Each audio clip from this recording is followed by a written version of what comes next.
Tide Talk Webb is back, baby. What's going on? I got some huge breaking news. This is not Alabama. Ole Miss coach Hugh resigned. I think we all saw this coming with the never-ending NCAA investigations on him. And you got to think, Ole Miss is one of those teams that come out of nowhere. They've been pretty much a perennial loser, and then they start out recruiting Alabama and some of these big teams. And you kind of got to wonder, how are they getting these recruits? It doesn't make any sense. So, anyway, he got fired. Everybody was thinking, okay, well, it's NCAA investigations. The school was tired of it. Excuse me.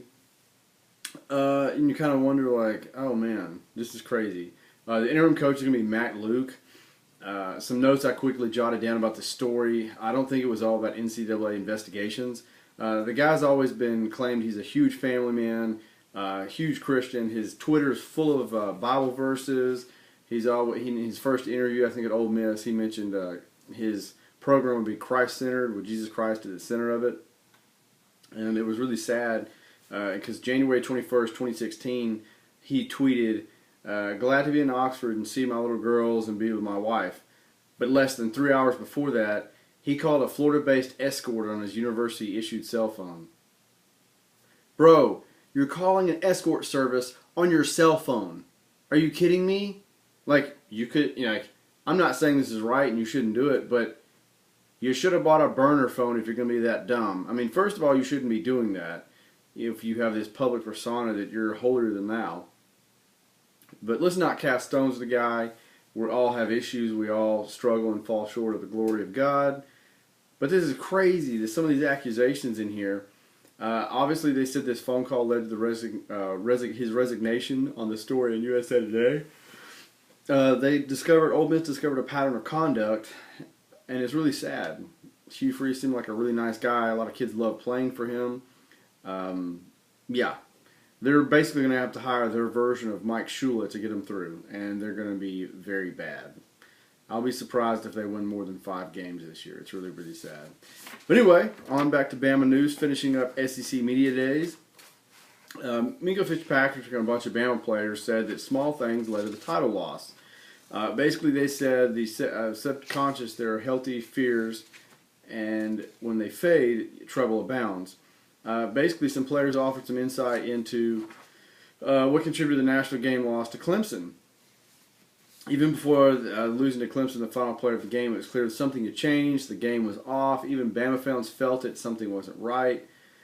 People were coming late to meetings. They weren't wearing the right socks. It builds up to the end, Minka Fitzpatrick said. He now said, him and Ridley, that it had gotten way better.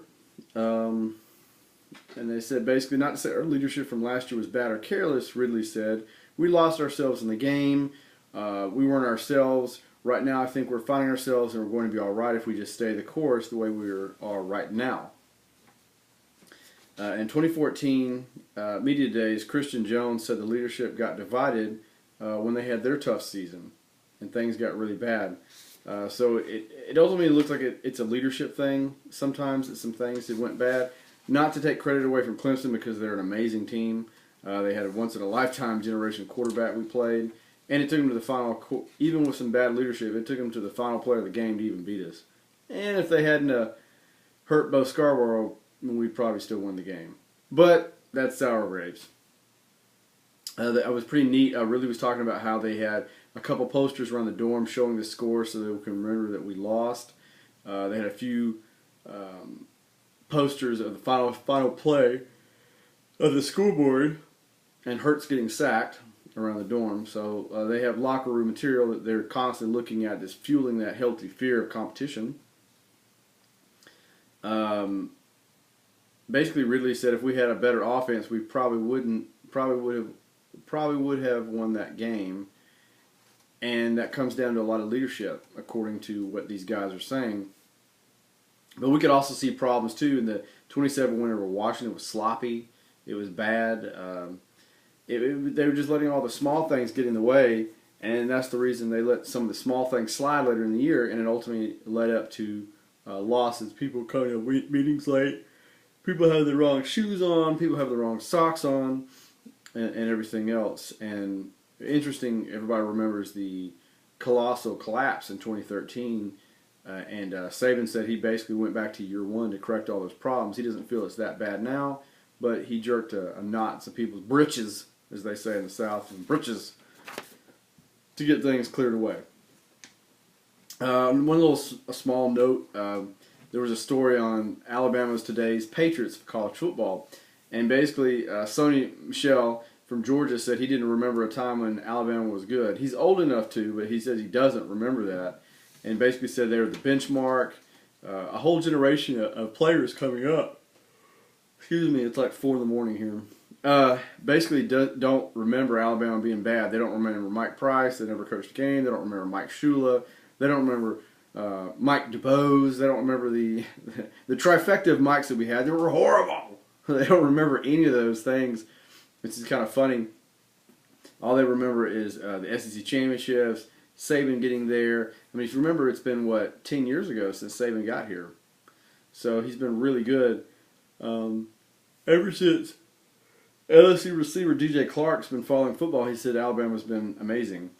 And so that's quite number one. I mean, if you think about it, Alabama has had 7 straight number one recruiting classes. Think about that. Almost a decade of number one recruiting classes. That's insane. It's kind of one of those things that Marcus Spears said it's cool to go to Alabama. You know, that's the benchmark. If you say you got a scholarship at Alabama, you're like the big man on campus. So that's kind of a thing that people are seeing. And that's what it boils down to. People like winners and they're winning. So that obviously helps. Okay, SEC Media Day winners and losers award recipients.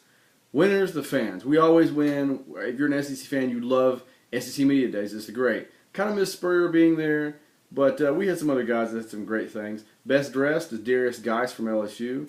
Best man bun is Hayden Hurst from South Carolina. Best man bun. Please cut it off. For the sake of humanity and children everywhere. Cut that mofo. Best confidence, Ralph Webb. The guy is good. Don't get me wrong, he's a 5th-year senior. He's got 3,300 yards in his career. Come on, man. You're a 5th-year senior playing at Vandy. What do you hope to accomplish? Please tell me, what is that? You're playing your 5th year at Vandy. I guess you're one to anchor down, bro. I don't know. But best of luck to you either way. Most hopeful, Gustav Mahoney. Gus Malzahn. He's excited that they have the great depth coming back in the league offensively. He's excited about Chip Lindsey. Maybe that guy has a pulse, unlike their last, 5 offensive coordinators.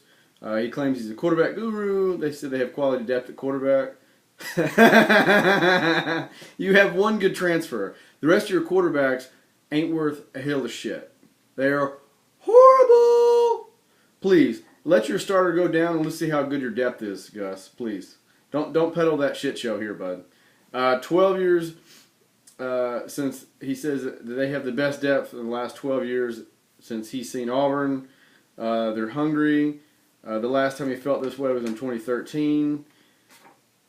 Whatever you say, bro. Whatever you say.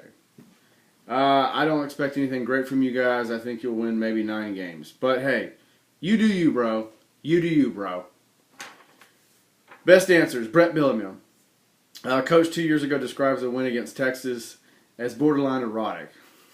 I didn't have time to look up that quote, but I will on the next show. Wow. But he did have a good quote. He said, I know all you guys are looking for quotes. I don't think I can go much farther than that one. That was in a small group session before I had a child, so I'll just leave it at that. So evidently it was pretty risque. So yeah, we don't know really what's going on there. I will look up that quote and have it for you guys. Sorry, it's early in the morning and I'm losing some of my stuff. Another note, 2 players left Alabama. B.J. Emmons left. We hate to see you leave. And Aaron Robinson, he's a cornerback. He also left. We wish you guys the best and continued success in the future. Hate to see you go, Emmons or Aaron Robinson. But hey, do your thing and do what you got to do. Tide Talk with Webb is out.